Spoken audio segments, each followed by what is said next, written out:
Hi. Hello, bonjour, namaste, सत श्री अकाल, आदाब. My name is Abhishek Jadhav and you guys are watching Lost Indian. तो जैसे कि आप देख सकते हैं चेहरे पे कितनी खुशी आ गई. जब भी आप -13 से लेके +13 में टेम्परेचर आता है उस दिन का वेट करते हो और आज वो है. तो इसके लिए मैंने सोचा क्यों ना आज बाहर चल के वीडियो बनाई जाए. तो बहुत टाइम हो गया घर में वीडियो शूट कर रहे हो, तो आज मैं एक मस्त पार्क में आया हूँ. सुहानी शाम है तो आपके लिए और एक अच्छी और इन्फॉर्मेटिव वीडियो में लेके आया हूँ. तो चलो फिर बिना किसी टाइम वेस्ट किए आज की वीडियो को शुरुआत करें. तो जैसे कि आप सभी को पता है कि कभी कभी आपके दिमाग में ख्याल आता है कि आप नए जगह पे जा रहे हो या नई जॉब स्टार्ट कर रहे हो या कोई और प्लेस पे मूव हो रहे हो. तो सबसे पहले एक ही इंपॉर्टेंट सवाल दिमाग में आता है, वो है कि मेरी अर्निंग मंथली कितनी होगी. तो जैसे कि अभी मैं इंटरनेशनल स्टूडेंट हूँ, तो मैं अब्रॉड आया हूँ, तो आपकी मंथली अर्निंग कितनी होगी, उसमें से एक्सपेंसेस कितने होंगे, अगर आपको खुद की फ़ीस पे करनी है तो कितने सेव कर पाओगे.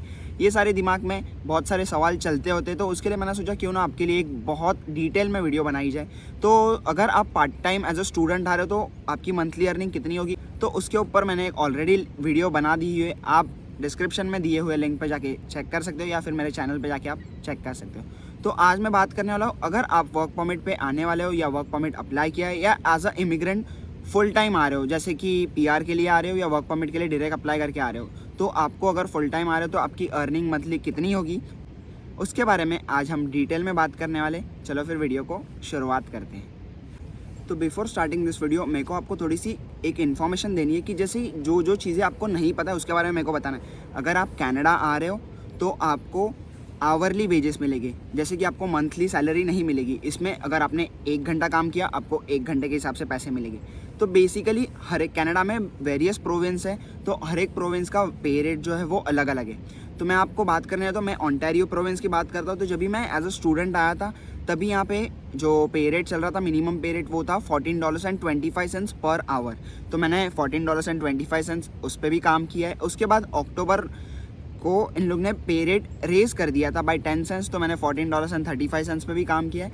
एंड जनवरी 2022 में इन लोग ने पे रेट सीधा $15 कर दिया है. तो अभी हम लोग $15 पे जॉब कर रहे हैं, $15 पर आवर. तो बेसिकली आप जितने आवर्स काम करोगे उतने आवर्स की आपको पे मिलेगी.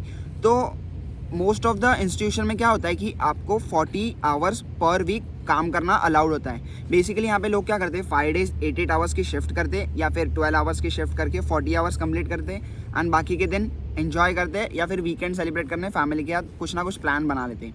तो अगर आप कोई भी ऑर्गेनाइजेशन में 40 आवर्स काम कर रहे हो तो आपका जो मिनिमम क्राइटेरिया है कि अगर मिनिमम वेज पे आप काम कर रहे हो तो आपको बेसिकली $15 के हिसाब से हम कैलकुलेट करें तो उसके बन जाते हैं $600. तो आपको ये पूरे के पूरे $600 नहीं मिलेगी, उसमें से आपको आपका टैक्स डिडक्ट ऑलरेडी होके आएगा. तो ये मेरा फर्स्ट पॉइंट था. फिर सेकंड मेरा पॉइंट आ जाता है कि आपको यहाँ पे मंथली सैलरी नहीं मिलती कि आपने अगर 40 आवर्स काम किया. तो यहाँ पे मोस्ट ऑफ द ऑर्गेनाइजेशन में बाई वीकली सिस्टम होता है कि 2 वीक के बाद आपको आपका जो पे रेट है वो मिल जाता है. फिर से 2 वीक के बाद आपको पे रेट मिले, मतलब आपको मंथली 2 पे चेक आएंगे. तो 30 डेज़ के बीच में आपको 2 पे चेक मिलेंगे, हाफ डिवाइड किए हुए. तो ये एक सेकेंड पॉइंट था मेरा. तो इसमें मेरा थर्ड पॉइंट आ जाता है कि if you are working overtime, मतलब 40 आवर्स के ऊपर आप काम कर रहे हो, तो आपका जो एम्प्लॉयर है उसे आपको 1.5 टाइम्स पे देनी पड़ती है. तो बेसिकली आप समझ लो कि आपकी पे रेट है अभी $15 पर आवर. तो अगर आपने 40 आवर्स के ऊपर 41 आवर्स कर लिए तो जो 1 आवर एक्स्ट्रा किया या ओवर टाइम किया उसका पे रेट आपको $22.5 के हिसाब से मिलेगा. तो मोस्ट ऑफ द एम्प्लॉयर क्या करते हैं, एम्प्लॉयज़ को ओवर टाइम देने से मना कर दे, बिकॉज उनको 1.5 टाइम्स पे करना पड़ता है. कोई ऑर्गेनाइजेशन में ओवर टाइम की पे रेट अलग अलग है, तो मोस्ट ऑफ द केसेस में 1.5 टाइम्स होती है, कोई ऑर्गेनाइजेशन में 2.5 टाइम्स भी होती है. तो ये मेरा था थर्ड पॉइंट. इसमें मेरा फोर्थ पॉइंट आ जाता है नेशनल हॉलीडेज़. तो यहाँ पे अगर नेशनल हॉलीडेज़ हो गए उस पर अगर आप कुछ काम करोगे तो उसमें जो आपकी आवरली वेज रेट होता है वो रेज हो जाता है. जैसे कि आपको 1 घंटे के $15 मिल रहे हैं, उसी हिसाब से अगर आप वो नेशनल हॉलीडेज़ पे आपकी शिफ्ट होगी तो आपको वो pay rate most of the organization में 1.5 टाइम्स मिलती है. जैसे कि $15 पर आवर है तो उस हिसाब से आपको नेशनल हॉलीडेज़ के दिन पे 1 घंटे की पे रेट $22.5 पर आवर मिलेगी. या कोई ऑर्गेनाइजेशन में 2 टाइम्स मिलती है, कोई ऑर्गेनाइजेशन में 2.5 टाइम्स मिलती है. It depends upon your organization, और ये ऑर्गेनाइजेशन टू ऑर्गेनाइजेशन वैरी करता है. तो ये मेरे 4 पॉइंट मेन थे. तो अभी हम लोग बात करते हैं कि अगर आप एक वीक में 40 आवर्स काम कर रहे हो तो $15 के हिसाब से आपको वीकली $600 बन जाएगी। यही अगर आपको बाई वीकली चेक मिलेगा तो उसके हो जाते हैं $1200। बट रुको ज़रा, टैक्स कौन देगा? तो इसमें जो पे चेक आता है उसमें ऑलरेडी आपका टैक्स डिडक्ट होते आता है, जिसमें कि CPP, EI ऐसे बहुत सारी चीज़ें होती है। मैं आपको इसके बारे में आगे एक्सप्लेन करता हूँ। तो अगर आप इसके मंथली काउंट करोगे तो आपके $2400 पर मंथ के बनते हैं। तो $2400 पर मंथ मतलब अगर इंडियन करेंसी के हिसाब से हम अभी देखने हैं तो $1 का रेट अभी 60 रुपीज़ चल रहा है। तो इसकी अगर हम लोग कन्वर्जन करने हैं तो अप्रॉक्सीमेटली 1,40,000 के ऊपर जाती है। तो आपकी मंथली अर्निंग आप काउंट कर सकते हो कि 1,40,000 से प्लस है। इट डिपेंड्स कि अगर आपकी पोजीशन ऊपर है, आपकी जो ऑर्गेनाइजेशन में पे रेट इससे ज़्यादा है तो आपका पे रेट है वो बढ़ जाएगा और आप ज़्यादा अर्न करोगे। And one more thing I would like to explain is कि अगर आपको एनुअली कितने अर्न कर रहे हो उसके बारे में, एज वेल एज कितना टैक्स डिडक्ट हो रहा है और इन हैंड कितने आ रहे हैं उसके बारे में जानकारी चाहिए तो मैं आपको स्क्रीन के वो तरफ लेके जाता हूँ, मतलब मैं आपको अच्छे से चीज़ें एक्सप्लेन कर पाऊँ। चलो फिर चलते हैं। हाँ तो गाइज़ बेसिकली आपको कोई भी वेब ब्राउज़र ओपन करना है, उस पर www.talent.com टैक्स कैलकुलेटर सर्च करना है और जो फर्स्ट लिंक रहेगी उसे ओपन कर देना है। सो लेट्स से ये लिंक पे आने के बाद आप देख सकते हो कि आपको एनुअली इनकम आपकी फ़ील करनी है।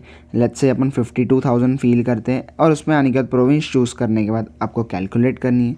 तो इसके बाद आपको नीचे रिज़ल्ट शो हो जाएगा, उसमें से आप देख सकते हो 27% आपका टैक्स डिडक्ट हो रहा है, 73% आपकी नेट पे है। उसमें से आपका federal tax as well as provincial tax deduct होने के बाद CPP मतलब Canada pension plan and employment insurance ये भी डिडक्ट होने के बाद आपकी इनकम आपको $37,957 मिलती है। इसको ही अगर हम मंथली कैलकुलेट करोगे तो आपकी मंथली इनकम कितनी है as well as tax deduction कितना है वो भी शो हो रहा है। यहाँ पे ऑप्शन है biweekly as well as weekly और फिर आप day as well as hourly कितनी इनकम जनरेट कर रहे हो उसकी भी आपको इन्फॉर्मेशन मिल सकती है। तो आपके एनुअली इनकम के हिसाब से आप देख सकते हो आपकी कितनी टैक्स डिडक्ट हो गई और कितनी इनकम बनी। ये थी मेरी video about monthly earning of a full time worker in Canada. अगर आपको कुछ भी क्वेरीज है आप कमेंट करके पूछ सकते हो या फिर मेरा इंस्टाग्राम हैंडल यहाँ पे शो करता होगा, आप मुझे इंस्टाग्राम पे भी DM करके पूछ सकते हो। Until then keep watching Lost Indian, take care, bye bye, see you in the next video. वाइब चेक दुआ में ज़रूर याद रखना। बाय।